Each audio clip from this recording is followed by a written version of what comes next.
नमस्ते friends, आपलं सर्वांचं स्वागत आहे. आपण पाहूया बाळूमामाच्या नावानं चांगभलं.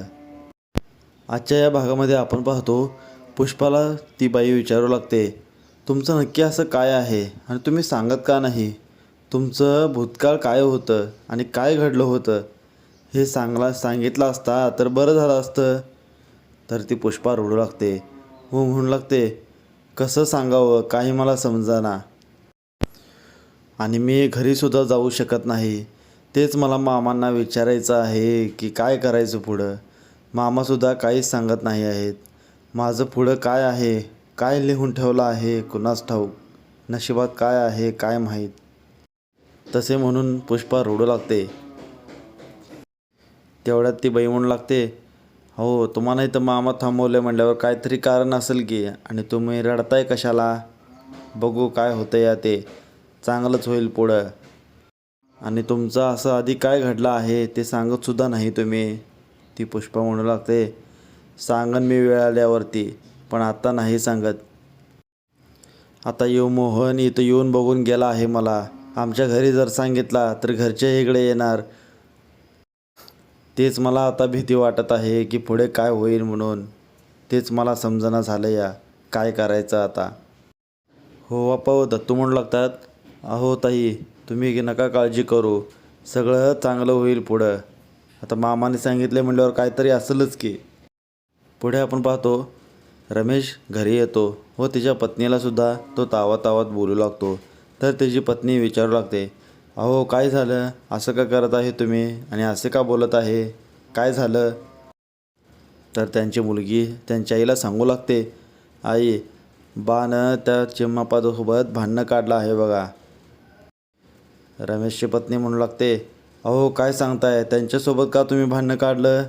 तिने तर आपल्याला मदत केलं होतं. तर ती मुलगी सांगते, त्यांनी त्यांचं पैकं मागितलं होतं आणि बानं त्याला काय काय नाही ते बोललं. रमेश चिडतो, म्हणतो, ह्या पोरगीचं काय बी ऐकू नको तू, काय बी सांगू लागले आहे ती. रमेशची पत्नी म्हणते, अहो आपण त्यांचं पैकं घेतलं आहे म्हणल्यावर ते द्यायला तर पाहिजेच की, आणि तुम्ही देत का नाही? आता आपल्याकडे पैका आहेत म्हणल्यावर ते देऊन टाका.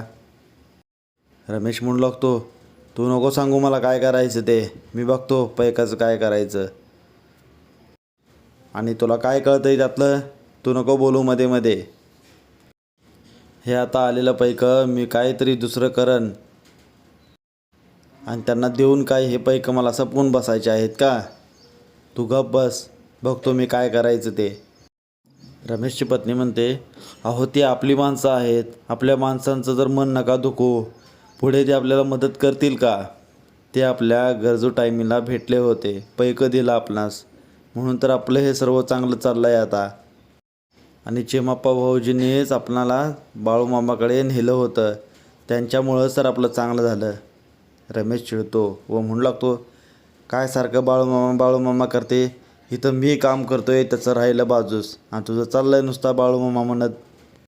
रमेशची पत्नी म्हणते, अहो खरंच तर आहे, मामानेच तर आपल्याला सांगितलं होतं मसाल्याचा व्यापार करा म्हणून तुम्ही, म्हणून तर आपण करतो या, आणि तेच आपलं आता चांगलं चाललं आहे. रमेश म्हणतो, तू काय नको बोलू बघ, इथनं पहिला तो आज जा. पुढे आपण पाहतो चिमाप्पाला काही लोक भेटतात व ते सांगू लागतात, रमेशने आमचं पैकं घेतलं आहे आणि तो आता मागायला गेलं तर कसं वाटेल तसे बोलत आहे, आता काय करायचं आम्ही? तर चिमाप्पा सांगू लागतो, बघू मी बोलून बघतो त्याच्याशी काय आहे ते, आणि जर तसं नाही जमलं तर मामासने एकदा विचारून बघतो काय करायचं म्हणून. पुढे आपण तळावर पाहतो मामा पुष्पाला बोलवतात व पुष्पाला सांगू लागतात, काय झालं पुष्पा, इतके का विचार करत आहेस तू? तर पुष्पा सांगू लागते, मामा पुढं माझं काय व्हायचं, कसं व्हायचं हेच विचार करत आहे मी. मामा म्हणतात, आता त्यात काय विचार करायचा आहे? पुष्पा सांगू लागते, तसं नाही मामा, आता मोहन इकडे येऊन गेला आहे, तो माझ्या घरी सांगितला म्हणजे ती घरची लोक इकडे येणार व ते मला काहीतरी बोलणार, हीच भीती वाटत आहे मामा. आणि इतके दिवस तू कुठे होतीस असे मला प्रश्न करतील, नाही ते काय होऊन जायचं मामा, मग तेच मला भीती वाटत आहे. मामा म्हणतात, तसं काय नाही होणार, तू नको काळजी करू. आणि तसं काय झालं तर बघून घेतो मी काय करायचं ते. मामा तिथल्या एका बाईला सांगतात, अरे जरा हिला काहीतरी कामं द्या म्हणजे ही त्यात मग्न राहील, म्हणजे ही काळजी करणार नाही, हिच्या डोक्यामध्ये विचार तरी येणार नाहीत. पुढे आपण पाहतो तळावर काही माणसं येतात व ते मामासने सांगू लागतात, मामा तो रमेश आहे ना, त्याचा मसालाचा व्यापार आता चांगलं चाललं आहे बघा, आणि तुम्ही जसं सांगितलं त्याला तसं चाललं आहे त्याचं. व पुढे बोलू लागतात, आणि त्यानं आमचं पैकं घेतलं आहे आणि ते परत करायचं नावच घेत नाही, आणि मागायला गेलं तर कसं वाटत तसे बोलत आहे. आता काय करायचं मामा आम्ही. आणि तो तळावर सुद्धा येऊन गेला आहे. त्यावर मामा बोलतात, अरे मी त्या रमेशचं काय टेकं घेऊन बसला आहे का, आणि तुम्ही मला विचारून पैकं दिलं का त्याला.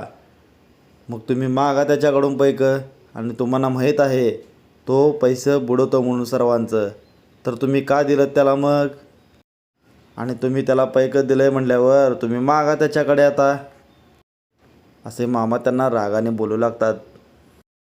पुढे आपण पाहतो मोहनच्या घरचे विचार करत बसलेले असतात, ही पोरगी आता कुठं गेली आहे कोणास ठाऊक असे म्हणत. तेवढ्यात तिथे मोहन व त्याची पत्नी येतात व ते त्यांना विचारू लागतात, अहो काय झालं, मामांकडे गेला होतास नव्हे.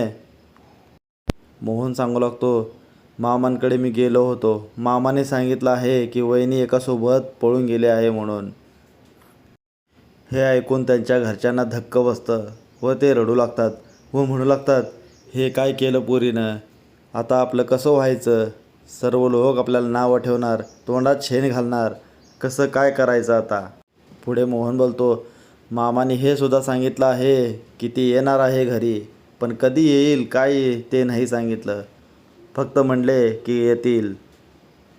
व त्यांच्या घरचे म्हणतात, बरं ती येणार तर आहे, पण आपण तिला कसं घ्यायचं आता घरात, असे म्हणत ते विचार करत बसलेले असतात.